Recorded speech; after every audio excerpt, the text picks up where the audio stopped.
வணக்கம். நல்லுணவு நம்முணவு இந்த அலைவரிசைக்கு உங்கள் எல்லோரையும் அன்போடு வரவேற்கிறேன். வேலூரை சேர்ந்த என்னுடைய கல்லூரி தோழி ஒருத்தி எங்கள் வீட்டுக்கு வந்திருந்தப்போ இட்லி தோசைக்கு தொட்டுக்கிறதுக்காக நீங்கள் இப்போ பார்த்துட்ருக்குற இந்த பெரிய வெங்காய சட்னி தான் அரைச்சி வச்சுருந்தேன்.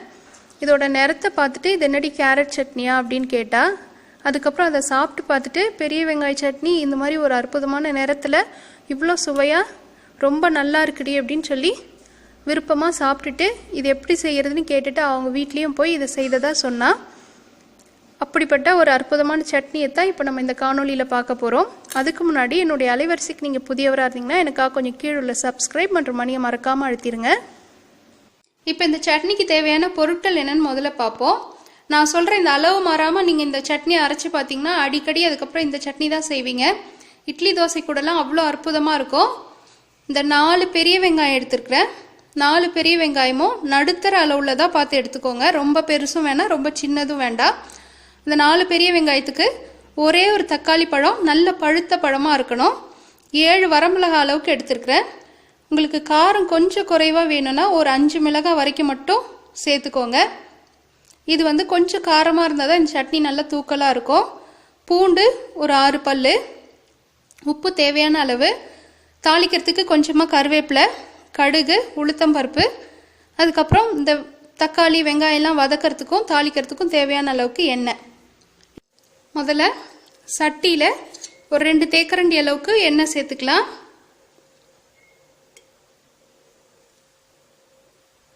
இந்த எண்ணெயிலே நம்ம எடுத்து வச்சிருக்கிற வரமிளகாவை போட்டு முதல்ல வறுத்துக்கலாம். மிளகாய் இந்த மாதிரி லேசாக நிறம் மாறினா போதும், எடுத்துடலாம்.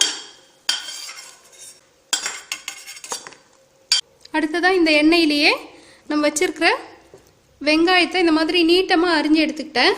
இதுலேயே இந்த பூண்டு வெங்காயம் எல்லாத்தையும் இதில் சேர்க்க போகிறேன்.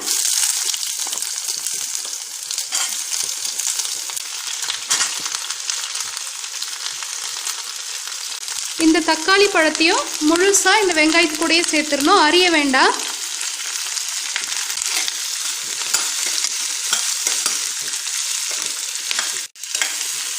நம்ம இப்போ போட்ட வெங்காயம் பார்த்திங்கன்னா இந்த மாதிரி ஒன்றோட ஒன்று ஒட்டிகிட்ருக்கோம். இந்த ஒட்டிகிட்ருக்க வெங்காயம் தன்னாலேயே தனித்தனியாக பிரிஞ்சு வரும். அது வரைக்கும் வெங்காயம் வதங்கணும். அதே மாதிரி இந்த தக்காளி பழமும் பார்த்திங்கன்னா தோல் வெடித்து தோல் லேசாக பிரிய ஆரம்பிக்கும். அது வரைக்கும் இந்த தக்காளி பழத்தையும் வதக்கி எடுக்கணும்.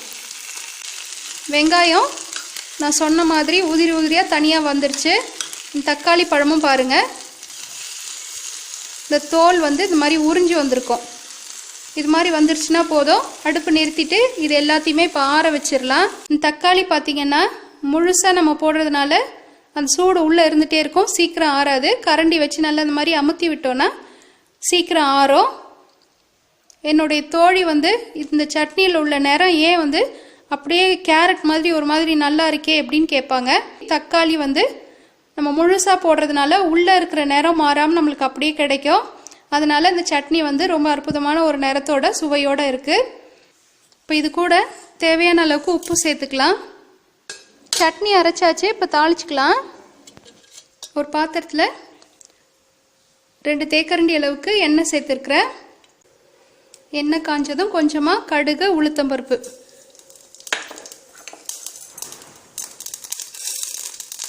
கடுகு பொரிஞ்சு அடங்கினதும் கருவேப்பிலை. இப்போ நம்ம தாளிச்சதை எடுத்து இந்த சட்னியில் சேர்த்துடலாம்.